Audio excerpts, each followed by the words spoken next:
Waalaikumsalam. Alhamdulillahirabbil alamin wassalatu wassalamu ala asyrofil anbiya'i wal mursalin sayyidina Muhammadin wa ala alihi washabihi ajma'in. Amma ba'du. Pemirsa YouTube yang dirahmati Allah Subhanahu wa taala, hari ini alhamdulillah saya berada di Pondok Pesantren Lansia Ajhis Islahul Ummah, Pondok Aren, Jurangmangu, Tangerang Selatan, Provinsi Banten. Nah, saya ingin bincang-bincang dengan pimpinan Pondok Pesantren Lansia Ajhis Islahul Ummah untuk mengetahui lebih jauh dan supaya pemirsa juga mengetahui terkait dengan pondok pesantren tersebut. Dalam bincang-bincang nanti saya dengan pimpinan pondok pesantren, yaitu yang bernama Bapak Ustadz Dr. Andes Haji Ajma SEMM. Nanti saya bagi 3 segmen. Segmen yang pertama yang terkait dengan lembaganya pondok pesantren dan sekaligus ketentuan-ketentuan untuk masuk ke dalam pondok pesantren. Terkait juga persoalan makanan, kesehatan dan lain sebagainya untuk para santrinya. Segmen yang kedua ini terkait dengan materi pembelajaran, materi kegiatan yang disajikan oleh pondok pesantren kepada santri yang sudah lansia itu. Secara global nanti akan dijelaskan oleh Bapak pimpinan pondok pesantren Lansia Ajhis. Lalu yang ketiga terkait dengan apa artinya lebih dalam lagi terkait dengan pesertanya. Nah, saya mulai dari segmen yang pertama. Mari pemirsa ikuti bincang-bincang saya dengan pimpinan Pondok Pesantren Ajhis Islahul Ummah. Assalamualaikum warahmatullahi wabarakatuh. Waalaikumsalam warahmatullahi wabarakatuh. Apa kabar Pak Ustadz? Alhamdulillah. Alhamdulillah. Bapak sehat juga Pak? Sehat, alhamdulillah Pak. Bapak sebagai pemimpin Pondok Pesantren Lansia? Ya, insya Allah begitu alhamdulillah. Pak. Ya. Dengan Bapak Ustadz Ajma Ibnu Ija. Ibnu Ija. Ija. Iya. Lengkapnya Bapak Dr. Andes Haji Ajma SEMM ya Pak? Iya Pak. Ada yang saya mau tanya nih Pak nih terkait dengan pondok yang Bapak pimpin nih, Pondok Lansia. Iya. Yang pertama, apa yang menggerakkan Bapak tuh ya ide sehingga muncul ide untuk mendirikan Pondok Pesantren Lansia ini Pak? Silakan Pak. Ya, terima kasih. Saya akan berbicara dengan 3 faktor ya Pak. Iya, boleh. Pertama fakta sejarah, kemudian fakta sosial, kemudian apa yang saya ambil selama ini Pak. Iya, iya. Yang fakta sejarah begini Pak. Ketika tahun 2000, yaitu 2000 sebelum pensiun itu Pak. Oh, iya, iya. Kami melihat banyak ibu-ibu ataupun bapak-bapak karena kesibukan kerja, dia ingin mengkhususkan belajar agama gitu Pak. Iya. Cuman kalau dia campur dengan anak-anak yang di pesantren, kemudian pesantren yang umumnya ada, sehingga dia mengalami sesuatu ya ibaratnya itulah, bisa gengsi, bisa juga mungkin malu dan lain sebagainya. Akhirnya terlintas ketika dia berbicara seperti itu, saya berpikir, oh seperti itu ya. Kemudian juga ada juga orang-orang yang saya lihat sebagian bapak-bapak ini ingin belajar yang betul-betul belajar agama pure begitu ya Pak ya. Akhirnya saya membuat yang disebut PDC apa? Plan, do, check, action. Saya buat perencanaan dulu, oh ini kelihatannya nih mungkin, saya bilang gitu. Saya kebetulan hidup, saya itu kan di dunia komputer Pak waktu itu ya Pak. Akhirnya saya buat pelan-pelan tentang masalah apa sih itu lansia dan apa itu pesantren lansia, saya buat sedemikian rupa sehingga akhirnya terbentuklah atau lahirlah sebetulnya satu website, namanya website itu Pesantren Lansia. Oh, iya. Saya telusuri di beberapa informasi yang ada itu ternyata pesantren lansia ini di Indonesia cuma 5 Pak. Ya ada di Purwakarta, ya kan, yang masuk itu Pak hanya 5 ya, kayak di Surabaya, ya kan, sebagainya, Medan gitu, di kota-kota besar. Akhirnya saya dengan harapan ingin akhir hidup saya itu bisa menjadi sesuatu yang dikatakan Nabi, khairun nas anfa'uhum linnas, sebaik-baik manusia yang bisa bermanfaat untuk manusia lainnya. Akhirnya alhamdulillah setelah saya share website itu, ternyata tidak disangka-sangka itu datang Pak dengan sendirinya, ada yang bawa koper dan sebagainya, ya kan. Pada waktu itu saya sempat kaget, oh berarti dunia informasi ini dekat, saya bilang, dan nggak main-main, saya bilang gitu, ya kan. Akhirnya kemudian setelah itu tempatnya di mana, dia bilang gitu. Akhirnya saya kasih tempat ya seperti tempat-tempat ini gitu. Aduh naiknya nih, dia bilang gitu, ya kalau yang saya bisa, tapi nanti kalau yang nggak bisa bagaimana gitu, ya kan. Ya nanti kita pikirkan yang nggak bisa, mungkin saya taruh di bawah. Akhirnya semua menempati tempat-tempat yang ada yang Bapak lihat di pesantren ini. Pertama yang saya ya maklum itu adalah pendatang baru ya Pak. Seorang siswa yang umurnya sudah di atas 60, ada juga 70, ada juga yang pernah 80 Pak. Sampai saya tanya sama anaknya ini, kira-kira pikun nggak ya, saya bilang gitu kan. Oh enggak Pak, dia bilang gitu. Dia ini apa, cekatan dan sebagainya. Saya terima, saya masuklah di, saya bagi. Tadinya memang perempuan saya taruh sebetulnya di bawah, laki di atas. Tapi ternyata kegiatan karena fullnya itu di atas, mereka semua mau di atas semua. Akhirnya saya masukin semua di atas satu dengan yang lainnya, sehingga waktu itu tempat tidak terpenuhi karena ruangannya hanya di sini hanya sekitar 7 kamar ya Pak.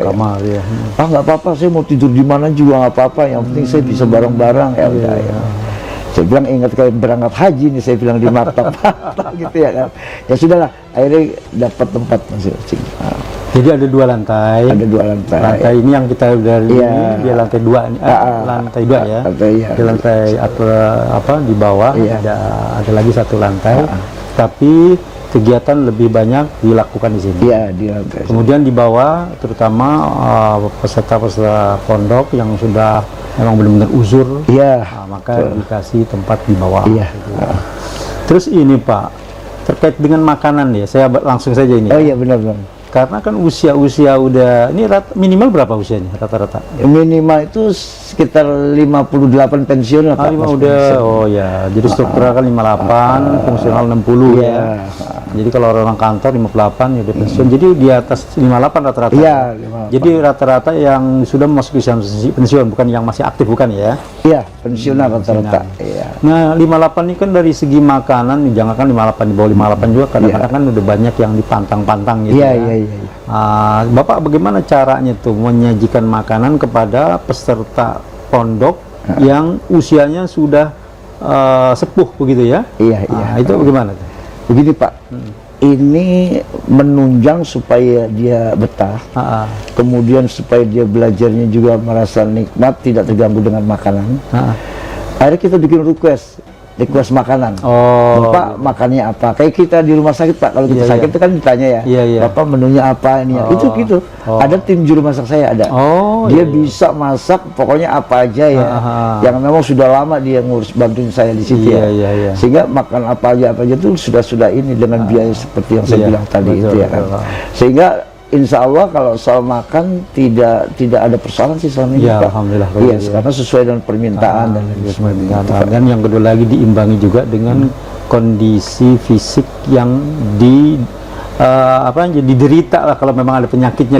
Betul. Ada penyakitnya maka disesuaikan. Ini orang nggak boleh terlalu banyak makan garamnya nih, jangan terlalu asin makanannya gitu ya. Berarti juru masak ini udah mengetahui dulu kondisi masing-masing peserta ya.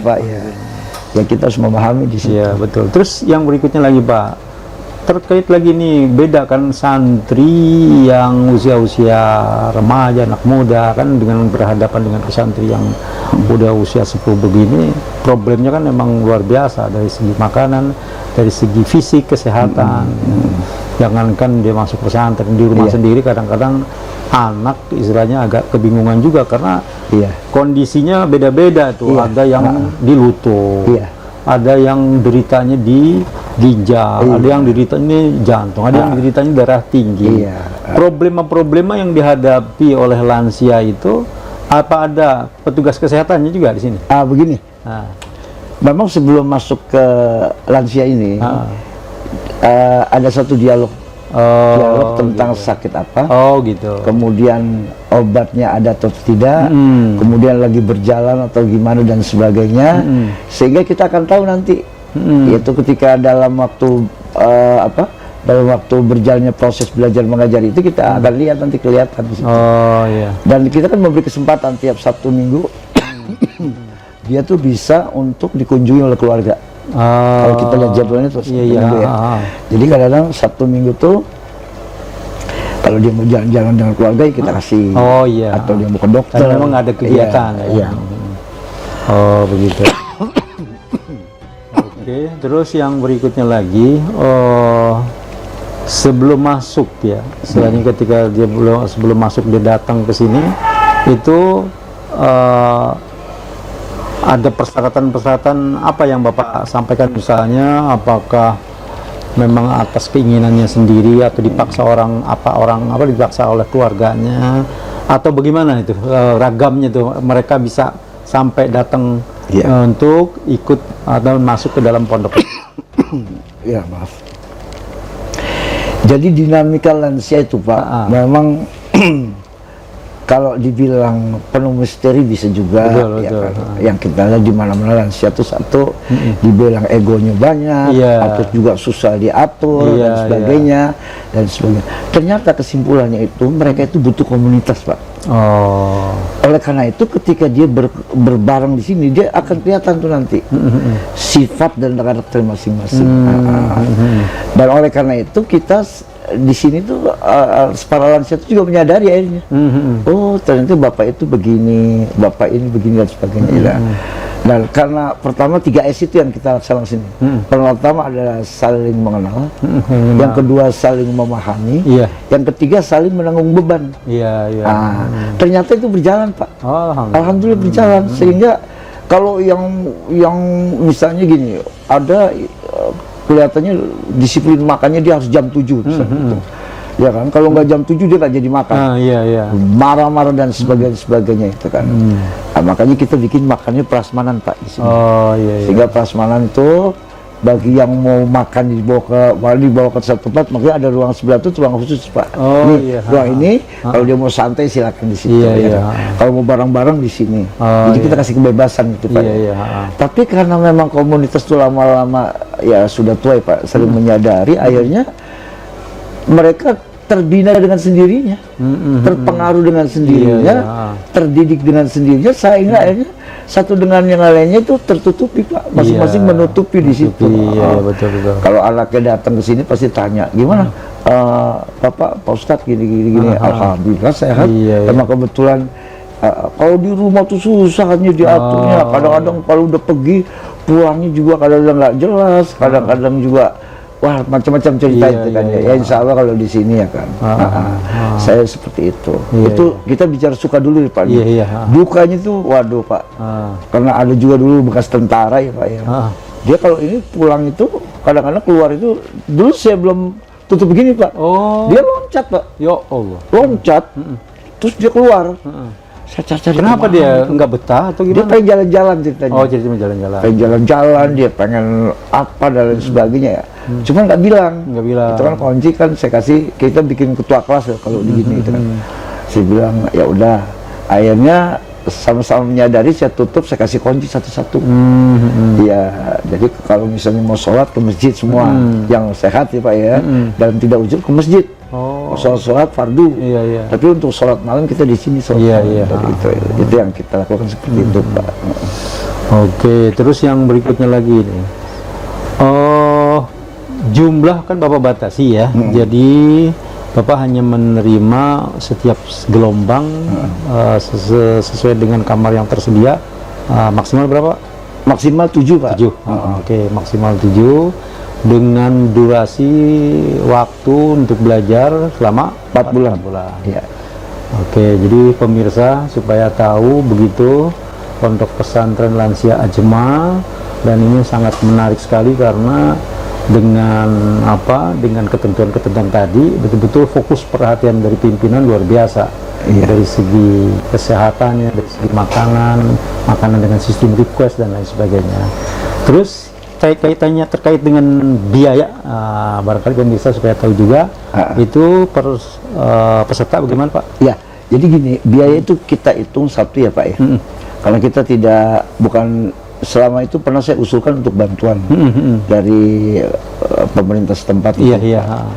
Akhirnya karena berlangsungnya perjalanan itu sehingga mengalami beberapa hambatan Pak ya. Di antaranya hambatan mungkin izin dan lain sebagainya ya. Izin misalnya kita harus punya rekening sendiri di banknya. Yang kedua kita harus daftar ke Departemen Sosial dan sebagainya itu sudah persyaratan ya kan. Nah sebetulnya mau menuju ke sana sih. Cuman karena persyaratan itu kita menunggu, mending kita berjalan. Betul. Jadi sambil menyelam minum air gitu. Jadi kita tidak menafikan bahwa pemerintah juga ikut berkepentingan juga. Karena ini kan pembinaan bangsa juga ya Pak. Akhirnya yang sampai saat ini justru banyak pegawai-pegawai pemerintah seperti mantan kepala pengadilan tinggi dia ikut juga lansia di sini Pak. Jadi banyak mantan artis, Tudi Iskandar, pernah di sini sampai wafatnya di sini Pak ya. Dan ada juga beberapa yang dari mantan wartawan yang bolak-balik antara Jakarta, Singapura, Malaysia juga di sini gitu ya Pak. Nah oleh karena itu dengan berbagai banyak pribadi kemudian mempunyai memiliki aktivitas yang berbeda-beda tersebut, justru ada kesatuan visi. Ayo mari kita bersama-sama bagaimana supaya kita tidak menunggu sehingga biaya itu kita handle bersama. Tapi tidak menutup kemungkinan subsidi silang pun juga ada Pak. Terjadi. Kalau misalnya ada orang yang belum memang nggak mampu, misalnya Pak saya cuma punya 1 juta, gini-gini, nggak apa-apa. Tapi standar yang dibuat standar 3 juta Pak. Karena kalau hitung-hitungan secara itu memang 3 juta itu udah pas banget Pak. Karena di dalamnya termasuk makan, pakaian, cuci baju, kan. Juga termasuk kepentingan mandi, sabun dan lain sebagainya. Ya tetap kita siapkan. Di dalam itu juga. Jadi semua kita persiapkan di situ sehingga pokoknya dia tinggal duduk manis belajar ya kan, sehingga kita bantu kekurangannya di situ. Pak, ya. Oke, untuk segmen pertama sementara cukup dulu. Terima kasih. Alhamdulillah.